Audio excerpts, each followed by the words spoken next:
नमस्कार दोस्तों, स्वागत है आपका अपने YouTube चैनल राठौर्स कॉम्बिनेशन में, जिसमें लाते हैं हम आपके लिए बहुत ही महत्वपूर्ण और उपयोगी वीडियो।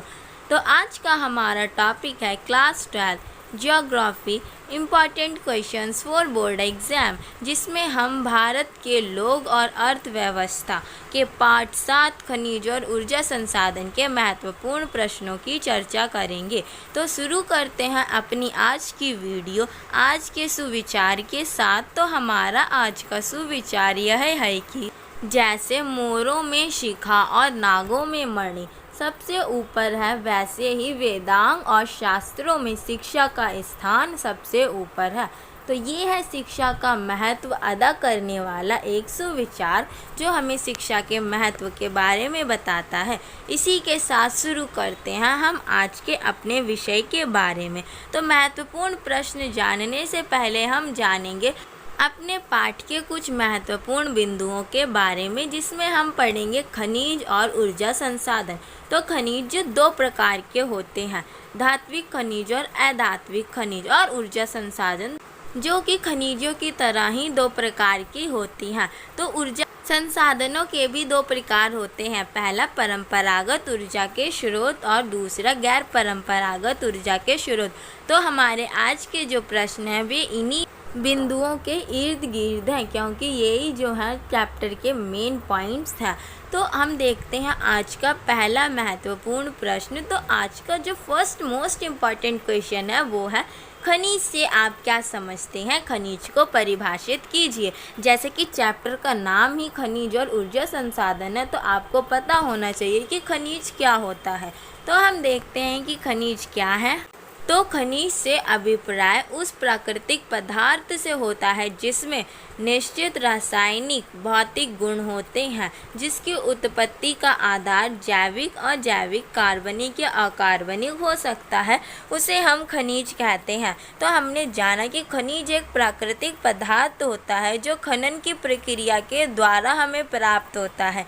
यह भौतिक और रासायनिक गुणों पर आधारित होता है और इसकी उत्पत्ति जैविक और अजैविक दोनों ही तरीकों से हो सकती है। तो हमने खनिज को परिभाषित कर दिया। अब हम देखते हैं अपने अगले महत्वपूर्ण प्रश्न को। तो हमारा दूसरा महत्वपूर्ण प्रश्न यह है कि खनिजों को कितने भागों में बांटा जाता है, उनमें अंतर स्पष्ट कीजिए। तो इस प्रश्न में हमें बताना है कि खनिजों को कितने भागों में बांटा जाता है और उन भागों में बांटा जाता है तो उनमें क्या अंतर है। तो ये बहुत ही महत्वपूर्ण प्रश्न है और ये परीक्षा में बहुत बार पूछा जा सकता है। प्रश्न ऐसा ना हो करके ऐसे भी पूछ सकते हैं कि खनिज के दो प्रकार, जैसे धात्विक खनिज और अधात्विक खनिज। तो प्रश्न सीधे ऐसा भी आ सकता है कि धात्विक और अधात्विक खनिजों में अंतर स्पष्ट कीजिए। तो हमें वही उत्तर इसमें भी लिखना है। तो हमारा आंसर है, खनिजों को मुख्य दो भागों में बांटा जाता है, पहला धात्विक खनिज, दूसरा अधात्विक खनिज। दोनों में अंतर निम्नलिखित है। पहला है धात्विक खनिज। तो धात्विक खनिज वे खनिज होते हैं जिन खनिजों में प्राय धातुओं के अंश पाए जाते हैं, उन्हें हम धात्विक खनिज कहते हैं। धात्विक खनिज के उदाहरण हैं लोहा और मैग्नीज। इसके अलावा तांबा, बॉक्साइट, सोना, चांदी, ये भी धात्विक खनिज में ही आते हैं और इनमें धात्विक अंश पाए जाते हैं, इसीलिए इन्हें धात्विक खनिज कहते हैं। अब हमारा दूसरा खनिज है अधात्विक खनिज। तो अधात्विक खनिज वे खनिज होते हैं जिनमें प्राय धातुओं के अंश नहीं पाए जाते हैं, यानी कि जिनमें धातुओं के अंश नहीं पाए जाते वे अधात्विक खनिज होते हैं, और जिनमें धातुओं के अंश पाए जाते हैं वे धात्विक खनिज होते हैं। तो अधात्विक खनिज के उदाहरण हैं कोयला, पेट्रोलियम, माइका, चूना पत्थर, ग्रेफाइट आदि। जिसमें धातुओं के अंश नहीं पाए जाते वे सभी खनिज प्राय अधात्विक खनिज कहलाते हैं। तो हमने धात्विक खनिज और अधात्विक खनिज में अंतर स्पष्ट कर लिया। अब हम चलते हैं अपने अगले प्रश्न की ओर। तो हमारा अगला प्रश्न यह है कि तांबा के 2 लाभ बताइए और भारत के 4 मुख्य तांबा क्षेत्रों का उल्लेख कीजिए। तो इस प्रश्न में हमें तांबा के 2 लाभ बताने हैं और भारत के 4 मुख्य तांबा क्षेत्रों का वर्णन करने हैं। तो ऐसे प्रश्न भी परीक्षा में बहुत पूछे जाते हैं कि तांबे के 2 लाभ बताइए, या मैग्नीज के 2 लाभ बताइए, या लौह इस्पात के 2 लाभ बताइए। तो ऐसे किसी भी खनिज के लाभ और उसके मुख्य 4 स्थानों को पूछा जा सकता है। तो आप ये प्रश्न भी अपने कंप्लीट कर लें। हमारे इस प्रश्न का उत्तर है कि तांबे के 2 लाभ। तो तांबे के लाभ निम्नलिखित है। पहला, तांबे का जो प्रयोग होता है वो बिजली के मोटर्स, ट्रांसफार्मर, जनरेटर्स आदि को बनाने तथा विद्युत उद्योगों के लिए तांबे को एक अपरिहार्य धातु माना जाता है। यानी कि तांबा एक बहुत महत्वपूर्ण और लाभकारी धातु होती है विद्युत उद्योगों के लिए। और इसका दूसरा जो लाभ होता है वो ये होता है कि ये एक आघात वर्धनीय तथा तन्य धातु होती है, जिसे हम पीट कर पतली चादर में बदल सकते हैं और इसका इस्तेमाल आभूषणों को मजबूती प्रदान करने के लिए किया जाता है। तो ये थे तांबे के 2 लाभ। अब हमें इसमें बताना है तांबे के मुख्य 4 प्रमुख क्षेत्र कौन से हैं। तो तांबे के 4 मुख्य क्षेत्र निम्नलिखित हैं। पहला, झारखंड का सिंहभूमि जिला। दूसरा, मध्य प्रदेश में बालाघाट। तीसरा, कर्नाटक में चित्रदुर्ग तथा चौथा है राजस्थान के झुंझुनू, अलवर व खेतड़ी में तांबे के मुख्य भंडार पाए जाते हैं। तो हमारा इसी के साथ तीसरा प्रश्न कंप्लीट होता है। अब हम चलते हैं अपने चौथे महत्वपूर्ण प्रश्न की ओर। तो हमारा चौथा प्रश्न यह है कि मुंबई हाई और सागर सम्राट क्यों प्रसिद्ध हैं। एक तो चौथा प्रश्न इस तरह से पूछा जा सकता है, अथवा अपतट वेदन क्या है, भारत से उदाहरण देकर समझाइए। तो यह प्रश्न दोनों में से किसी भी तरह से पूछा जा सकता है। तो इस प्रश्न के उत्तर में हमें लिखना है पहले अपतट वेदन क्या है और फिर भारत से उदाहरण देकर समझाइए। तो हम इस प्रश्न के उत्तर में लिखेंगे अपतट वेदन। समुद्र तट से दूर समुद्र की तली में मौजूद प्राकृतिक तेल को वेदन करके प्राप्त करना ही अपतट वेदन कहलाता है। यानी कि समुद्र तट से दूर बीच समुद्र में किसी जहाज के सहारे प्राकृतिक तेल प्राप्त करना खनन के द्वारा, उसे हम अपतट वेदन कहते हैं। अब हमें बताना है कि भारत का उदाहरण देकर समझाइए, यानी कि मुंबई हाई और सागर सम्राट क्या है। तो इसमें हम लिखेंगे कि खंबात की खाड़ी के निकट स्थित अरब सागर में खनिज तेल के भंडार प्राप्त हुए। सागर सम्राट से दूर बॉम्बे हाई नामक तेल क्षेत्र में सागर सम्राट नामक जहाज से खुदाई 1947 में तेल प्राप्त हुए। यानी कि खंबात की खाड़ी के निकट स्थित अरब सागर में खनिज तेल के भंडार प्राप्त हुए, जो कि सागर तट से दूर बॉम्बे हाई यानी कि सागर के समुद्र के बीचों बीच में एक बॉम्बे हाई नामक जगह में समुद्र सम्राट नामक जहाज। तो हमारे क्वेश्चन में आया कि मुंबई हाई क्या है। तो मुंबई हाई एक ऐसा क्षेत्र है जो भारत को सबसे ज़्यादा प्राकृतिक तेल प्रदान करता है। यानी कि जितना भी भारत में तेलों का उत्पादन होता है वो मुंबई हाई से ही होता है। और सागर सम्राट, तो सागर सम्राट एक जहाज है जिसके द्वारा 1947 में खुदाई की गई थी और तेल प्राप्त किए गए थे। यह क्षेत्र भारत में सबसे अधिक तेल उत्पन्न करता है। तो ये था हमारे इस प्रश्न का प्रॉपर आंसर, जिसमें हमें अपतट वेदन क्या है बताना है, मुंबई हाई क्या है और सागर सम्राट क्या है, तीनों को डिफाइन करना है। तो हमारे इस प्रश्न का उत्तर कंप्लीट हो गया। अब हम चलते हैं अपने अगले प्रश्न की ओर। तो हमारा अगला प्रश्न यह है कि जैव ऊर्जा का संभावित स्रोत है। भारत जैसे विकासशील देश में यह ग्रामीण एवं शहरी जीवन को बेहतर बना सकता है, स्पष्ट कीजिए। तो हमें इस कथन को स्पष्ट करते हुए इसका उत्तर लिखना है। और यही प्रश्न परीक्षा में दूसरे तरीके से भी पूछा जा सकता है, जैसे जैव ऊर्जा की परिभाषा देते हुए इसके लाभ बताइए। तो यह प्रश्न दोनों तरह में से किसी भी प्रकार से आए, हमें इसका उत्तर एक तरह से ही लिखना है। तो देखते हैं इस प्रश्न के उत्तर को। तो इस प्रश्न के उत्तर में हम लिखेंगे जैव ऊर्जा उस ऊर्जा को कहा जाता है जिसे जैविक उत्पादों से प्राप्त किया जाता है। इसमें कृषि अवशेष, सीवेज अवशेष, औद्योगिक अपशिष्ट शामिल किया जाता है। यानी कि अपशिष्ट पदार्थों के अवशेष से मुक्त होने वाली ऊर्जा को हम जैव ऊर्जा कहते हैं। तो ये थी जैव ऊर्जा की परिभाषा। अब देखते हैं जैव ऊर्जा के लाभ अथवा इसका महत्व। तो पहला पॉइंट है कि जैव ऊर्जा पर्यावरण अनुकूल है। यह ग्रामीण जीवन में लोगों की आत्मनिर्भरता को बढ़ाकर उनकी आर्थिक जीवन को बेहतर बनाएगी तथा जलाऊ लकड़ी पर उनकी निर्भरता को घटाएगी। तो यदि भारत में जैव ऊर्जा की महत्वता को समझा जाए और उसका विकास को सुनिश्चित किया जाए तो ग्रामीण क्षेत्रों में इस समस्या का समाधान हो सकता है।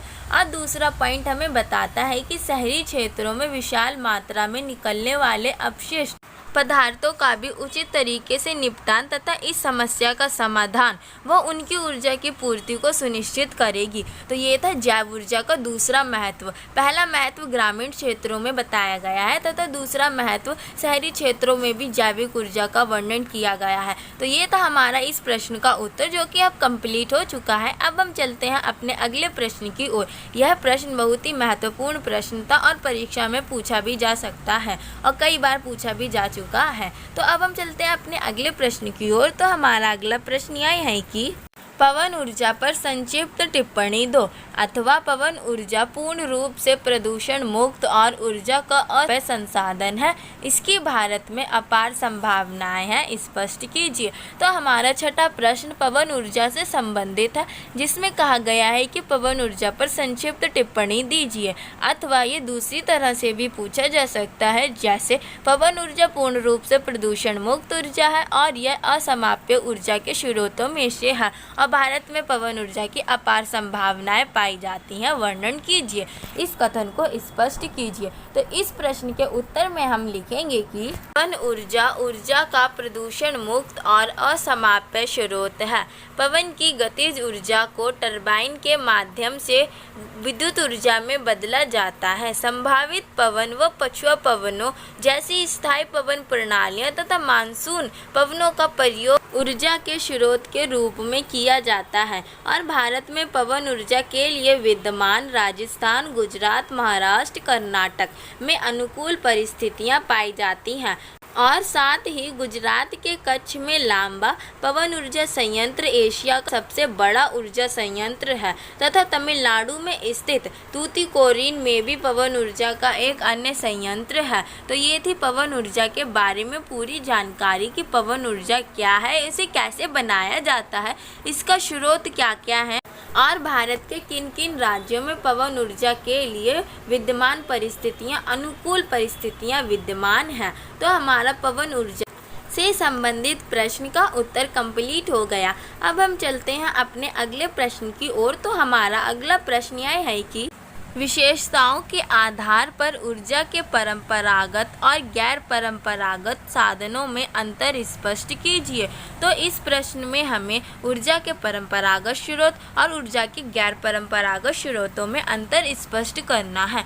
ऊर्जा के परंपरागत और गैर परंपरागत स्रोतों को ऊर्जा के नवीकरणीय और अनवीकरणीय स्रोतों के नाम से भी जाना जाता है। तो यदि परीक्षा में प्रश्न ऐसे आता है कि ऊर्जा के नवीकरणीय और अनवीकरणीय संसाधनों में अंतर स्पष्ट कीजिए, तो आपको कंफ्यूज नहीं होना है। इसी प्रश्न का उत्तर भी उस प्रश्न में हमें लिखना होता है। बस हमें पता होना चाहिए कि परंपरागत स्रोत को हम ऊर्जा के गैर नवीकरणीय स्रोत कहते हैं और गैर परंपरागत स्रोतों को हम नवीकरणीय स्रोत कहते हैं। गैर परंपरागत ये जो अभी शुरू हुए हैं वे नवीकरणीय यानी नवीन स्रोत हैं। तो इसीलिए गैर परंपरागत जो हमारी पहले की परंपरा से चले नहीं आ रहे हैं, जो अभी शुरू हुए हैं, वे नवीकरणीय, और परंपरागत स्रोत जो हमारे पहले से ही चले आ रहे हैं उन्हें हम अनवीकरणीय स्रोत कहते हैं। तो देखते हैं इस प्रश्न का उत्तर।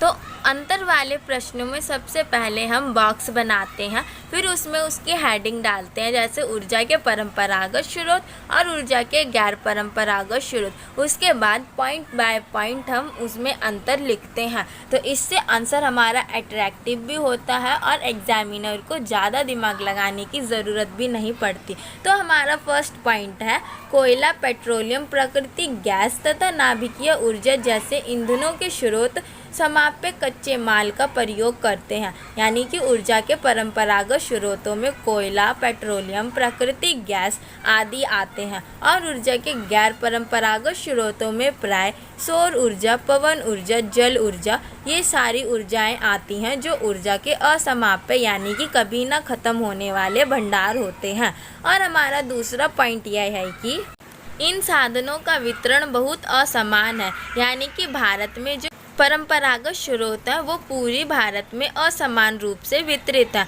दूसरा पॉइंट है गैर परंपरागत स्रोत, ये साधन अपेक्षाकृत अधिक समान रूप से वितरित है, और गैर परंपरागत स्रोत जो है वो समान रूप से पूरी पृथ्वी पर वितरित है।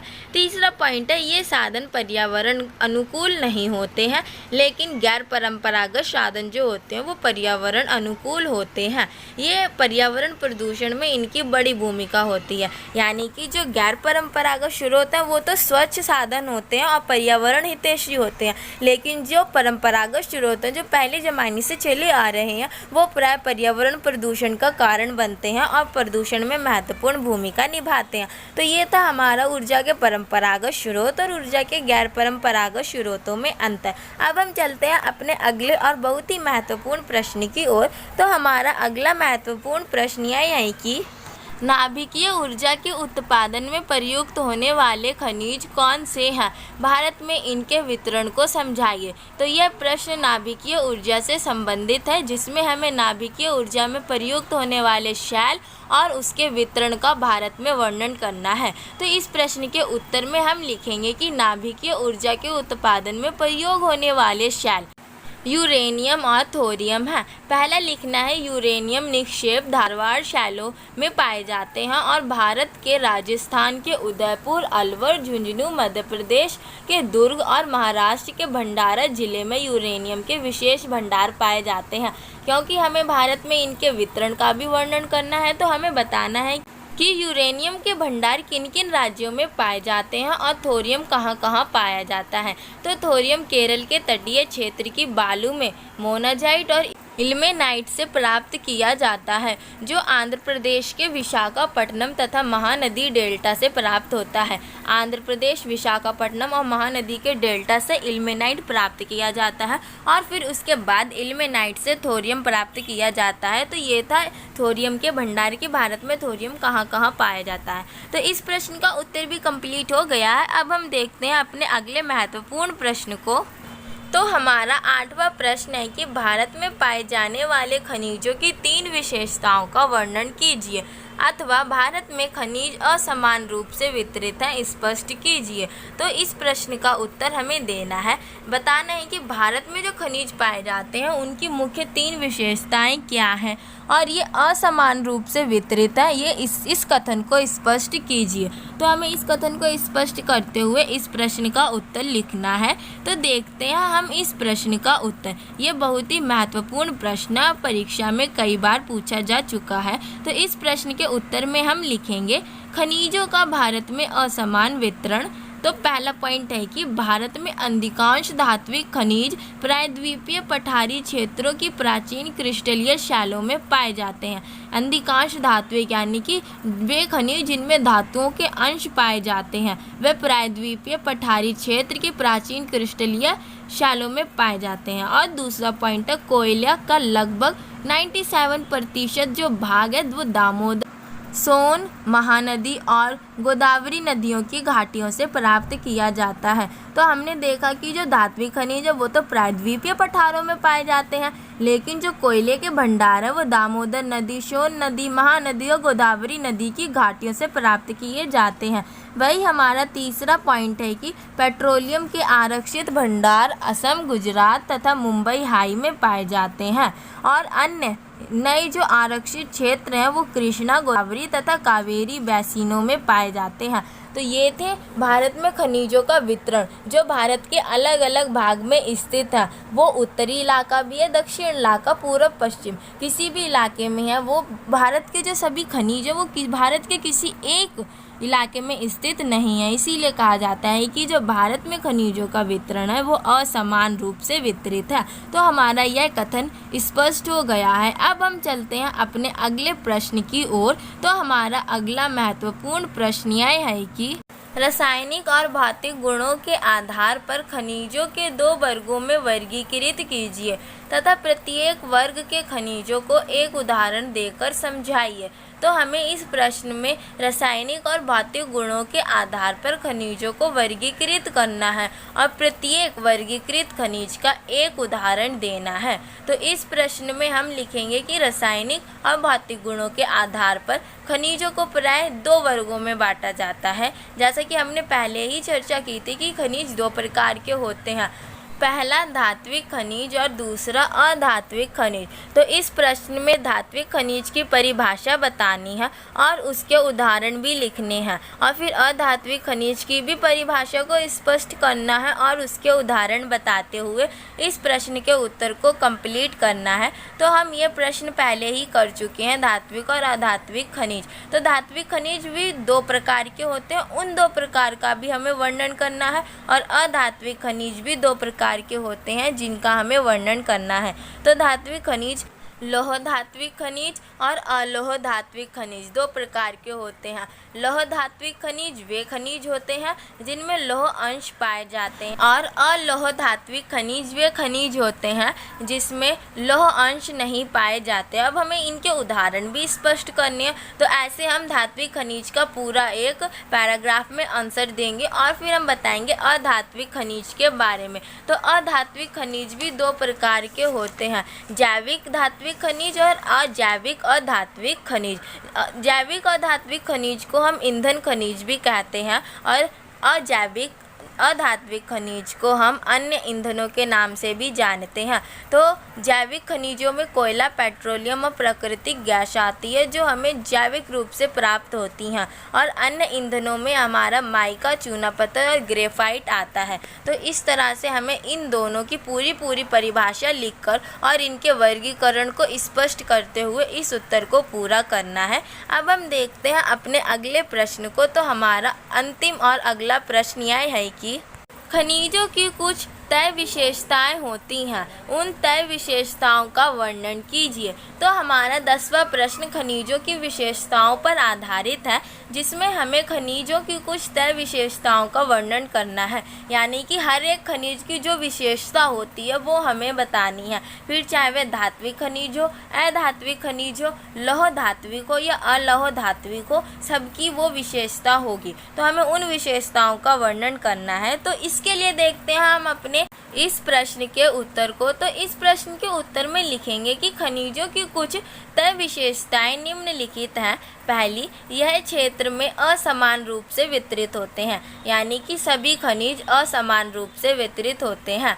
दूसरी, खनिजों की गुणवत्ता और मात्रा के मध्य प्रतिलोमी संबंध पाया जाता है, अर्थात अधिक गुणवत्ता वाले खनिज कम गुणवत्ता वाले खनिजों की तुलना में कम मात्रा में पाए जाते हैं। और तीसरी मुख्य विशेषता यह होती है कि यह सभी खनिज समय के साथ समाप्त हो जाते हैं, यानी कि जो ये 3 विशेषताएं हैं ये सभी खनिजों की होती हैं। और जो तीसरी विशेषता है कि समय के साथ समाप्त हो जाते हैं और इन्हें बनने में लंबा समय लगता है, यानी कि भूगर्भिक दृष्टि से देखा जाए तो खनिज एक लंबे टाइम के बाद ही बनते हैं और इनके भंडार पृथ्वी पर सीमित होते हैं। तो ये थी खनिजों की कुछ तय विशेषताएं।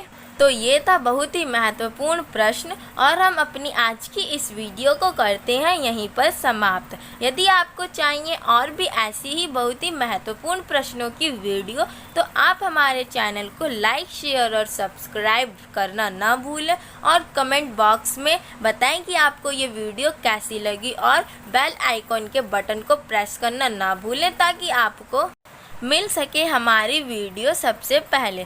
धन्यवाद दोस्तों।